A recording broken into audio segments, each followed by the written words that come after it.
So the V8 Grand has an issue with the auxiliary fan not running.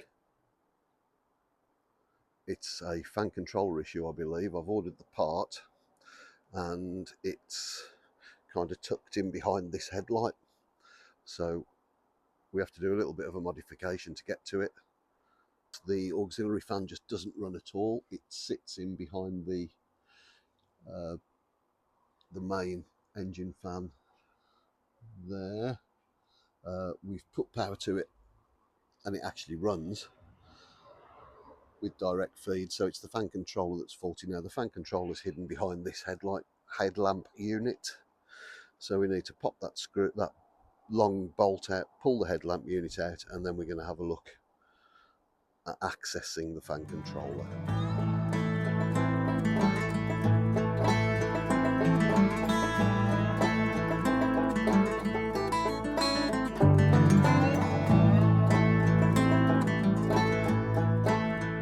So that's the headlight out.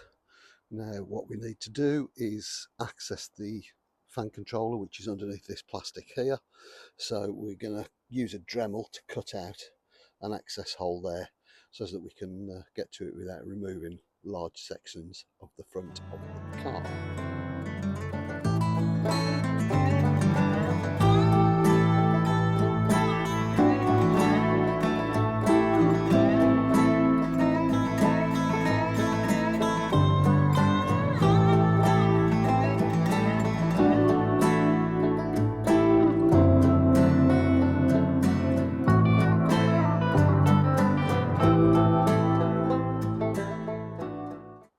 And there it is.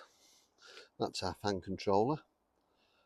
So it's going to be 2 bolts, one there. Pop that out and swap in the new one. You can see how much simpler it is just to cut out an access panel there. And that's also a pretty good indication that this is the original one and it hasn't been replaced before. And here's the replacement part, arrived from Rock Auto. This was a wholesaler closeout item, so it came in at £27 delivered, ordered Saturday. It's actually arrived on Wednesday, I think. And the best thing about this one is made in the USA. You don't find that very often now.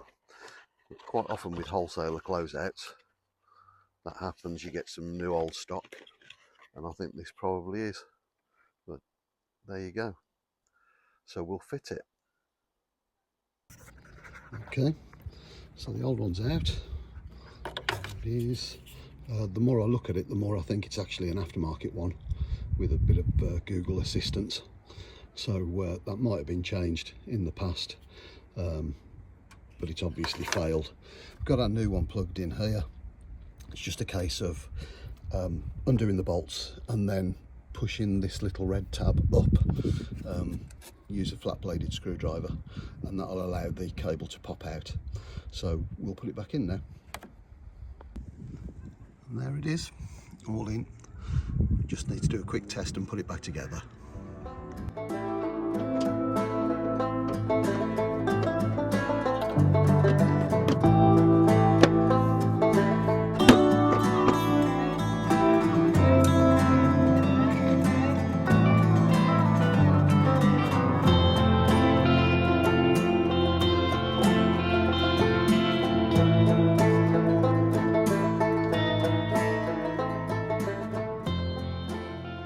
There we go, all back together, nice and simple.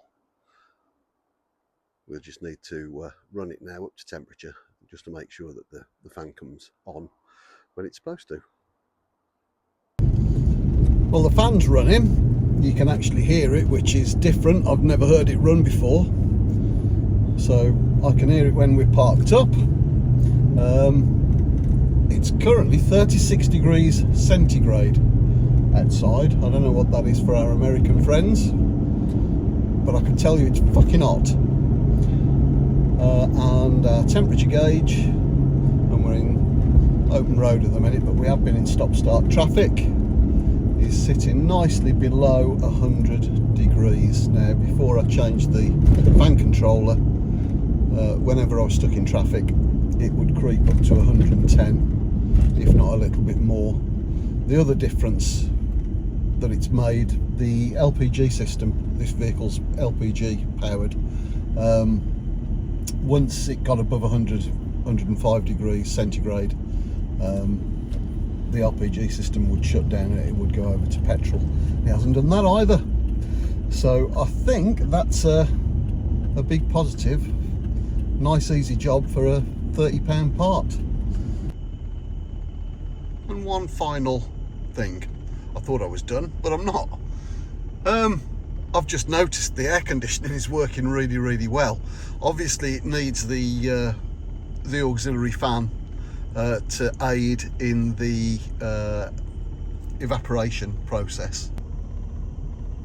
35 outside, 35 degrees C, and in here it's beautiful. I've just got it on low, with low fan speed. Temperature gauge is sitting at less than 100. We've been out on a reasonably long drive, so yeah, that's a bonus as well. So if your auxiliary fan doesn't work, there are more than one good reason for you to sort it out, and it's not expensive and it's not difficult. So there you go. Again, hope that's helped. See you next time.